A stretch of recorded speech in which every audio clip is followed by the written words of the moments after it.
কোথাও তাপমাত্রার ঊর্ধ্বমুখী পারদ, কোথাও অব্যাহত হিটওয়েভের মাঝে দাবানল খরা, আবার কোথাও ভারী বৃষ্টিতে বন্যা ভূমিধসের ঘটনায় প্রাণহানি।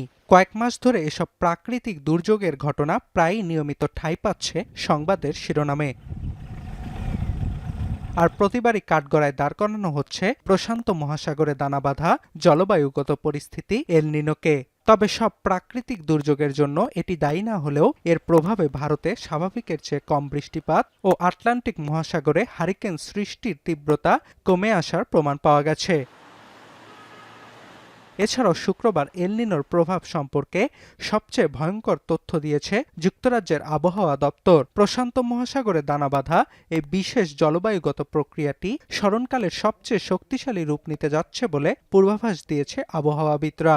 72 ঘন্টা ময়েশ্চার লক সমৃদ্ধ লিলি হুইপড শিয়া মিস্টিক গ্লোয়িং বডি ওয়াশ। শিয়া বাটারের গুডনেস স্কিন রিপেয়ার করে রাখে সফট ও গ্লোয়িং, ছড়িয়ে দেয় লং লাস্টিং ফ্রেগন্যান্স। এর প্রভাবে 2027 সাল ইতিহাসের সবচেয়ে উষ্ণতম বছর হতে পারে বলেও পূর্বাভাস দেয়া হয়েছে। পাশাপাশি আবহাওয়া দপ্তর জানিয়েছে উত্তর গোলার্ধে শরৎ ও শীতকাল আসার সঙ্গে সঙ্গে যুক্তরাজ্য সহ উত্তর পশ্চিম ইউরোপে আরো আর্দ্র ও ঝোড়ো পরিস্থিতি সৃষ্টি হবে। Climate change is having this huge effect on the likelihood of certain types of extreme weather events, and then El Nino can provide sort of an additional boost to the likelihood or intensity of, say, a heat wave, drought, or extreme precipitation event.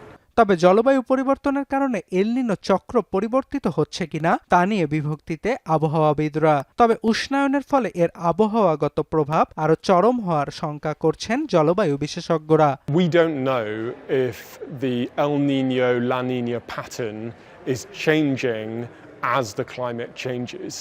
What we do know is that if an El Nino event occurs, climate change means the weather patterns that we'd normally have seen in an El Nino have become more extreme in many cases for hot extremes, for extreme rainfalls, for droughts. এদিকে অব্যাহত খরার কারণে পানির স্তর নেমে যাওয়ার শঙ্কায় September থেকে পানামা খালে দৈনিক জাহাজ চলাচল সীমিত করার সিদ্ধান্ত নিয়েছে কর্তৃপক্ষ।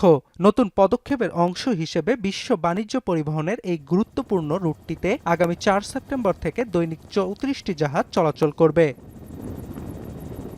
অর্ণব প্রসাদ, এখন বিশ্ব।